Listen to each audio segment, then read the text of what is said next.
So the inside you already know. I have Husky mats right there that are going to go in. I have a Husky cargo mat right there that's going to go in. But this is just the CheapOPrius one that came with the car. Steering wheel I had an issue with. If you look, it's all chopped up and faded, so I'm going to go to Walmart and get, you know, just a crappy wheel cover. So yeah, steering wheel is chopped up, nothing new on the dash, it's all the same. My mirror is loose. I tried doing the screw back here and it's somehow rusted. I don't know how that will get rusty, but it is.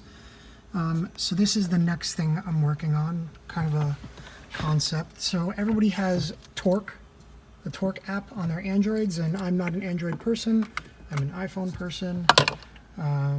So this is a iPad 2 that I had laying around. Hang on 1 second, I'll unlock it.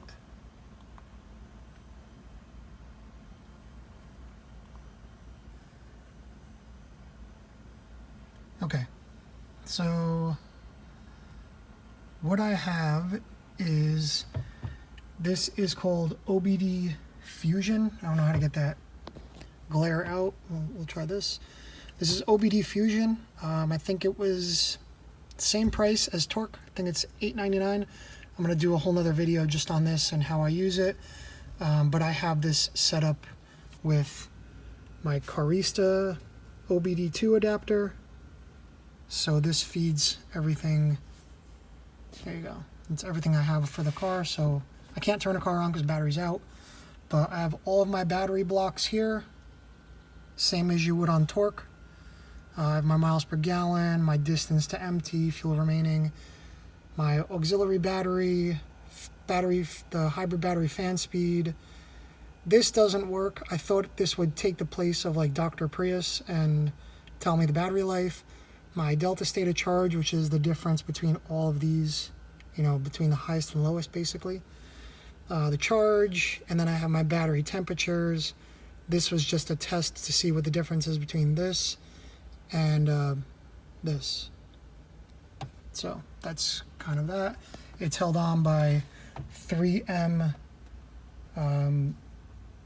Velcro on the back, and it's hanging on here, so it'll wiggle a little bit because the OtterBox, this is an OtterBox case, and it's rubber in the back, so it's going to wiggle a little bit, but it's definitely not going to fall. I mean, I'm literally pushing on it. It's not going to go anywhere. And I have that plugged into just a shitty cigarette lighter. So yeah, back to the main issue of the interior. I had that musty smell, which we now found out there it is. So while I was doing that, I was like, oh, you know, let me go to Home Depot, and I found this, thinking that this would help. It's like absorb moisture.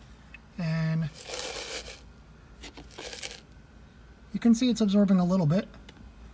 But it also gives the car a pretty, oh shit, a nice smell. And it has, you know, I just use a little draw that comes in the car, and this way it can't, you know, fall anywhere no matter what I do. So that's kind of the front of the car. Nothing else special in here. Back of the car, nothing special.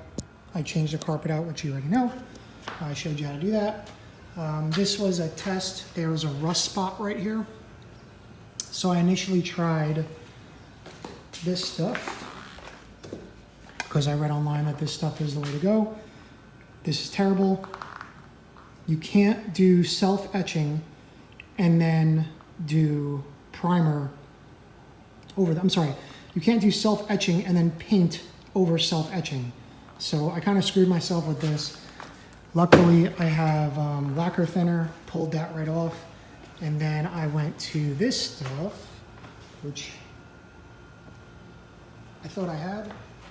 Obviously, I don't have it on me, but oh, it's over here. It's just regular filler primer from Rust-Oleum, Home Depot again. This stuff here. So I use that. I'll sand it down, and then I'll be able to get the paint and do a video on that. So that's that little spot. There's a little spot right there that had a little dent. This is still the self-etching primer, so I have to do that. And then here's where I'm working on. I know, you know, you're gonna get paint everywhere, don't even tell me. I'm working on 2 spots here that were rusted that I sanded down with 80 grit down to the bare metal. And then I'm doing the self-etching, not self-etching, the regular filler primer here. I have it covered so I don't get anything. I don't care if I get it back there. This will all, anything here or over here will come off with lacquer thinner, so not an issue. Oh, wow, I totally just noticed that the door jamb things are missing here. So I guess I'm pulling them off on the other side. And then over here, I have the glue to take off as well. Mechanically, let's see, what have I done here? Let's pop the hood. Here's the hood. I took off this whole cover, took off the windshield wipers, cleaned all that out. I'll add a picture of what I found in there. It was very disgusting. Wasn't really hard. It's about 10 bolts altogether. Added a air filter here. I just went to Walmart, got like a crap one. I don't even remember what brand it was. I think it was like $11. Added a cabin filter as well. These spark plugs, that's really it under the hood. Spark plugs are over here along with a new PCV valve. I have to get to that. Here's some seat covers that I had laying around that I'm going to add. This is the car cover, the front cover, part number. Yeah, I think that's about it. Now we just discovered this water issue, so I'm going to take care of that. There's the battery tray. Kind of rusty, have to paint that. What else do we have to do back here? Spray it all back here with that Rust-Oleum stuff. The battery, I'm going to take the case off when I do the tubing. This thing I got at Home Depot, again, trying to get rid of that musty smell. It's you can get these on Amazon. It's filled with charcoal, so it's supposed to absorb the smell, but it's not doing that great, but whatever. I think we found the issue. So yeah, so I washed down the car, got all the sap off, got all the disgusting crap that was inside here off. It was all over the car. It was gross. Yeah, so again, let's get back to mechanically. Apparently I need a new control arm on both sides. They're rusty, like rusty. And then I need new ball joints. I'm tempted to do shocks all around. And then, I mean, that's kind of it. It's got 104,000 miles. It's, you know, as clean as it's gonna get. I'm gonna clean it more, but as time goes on, this is it for right now. I know this is a really shitty view, but I can't bring the car outside. So yeah, well, even if I went on this side, you'll see the pole, whatever. So that's it with this car, and then we have the beast over here, which I haven't really done much to. Haven't even taken it out. So I have to get to that.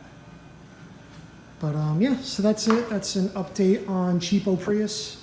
I'm pretty sure this is the cheapest Prius on YouTube. 80 bucks I bought it for. Engine runs fine. I had it checked out at Toyota this weekend. Everything in the engine is fine. I just have to do the spark plugs. They did an oil change. There's no trouble codes. They checked everything, went over the car with that inspection. Said everything looks fine. I do have a little bit of a exhaust leak that they said isn't an issue, but they said it could be later on. They said it's like $100 to fix that, so, you know, not a big deal. I can do that myself. Yeah, so that's about it. Thanks for watching. If you have questions, let me know. Be happy to answer them. Take care.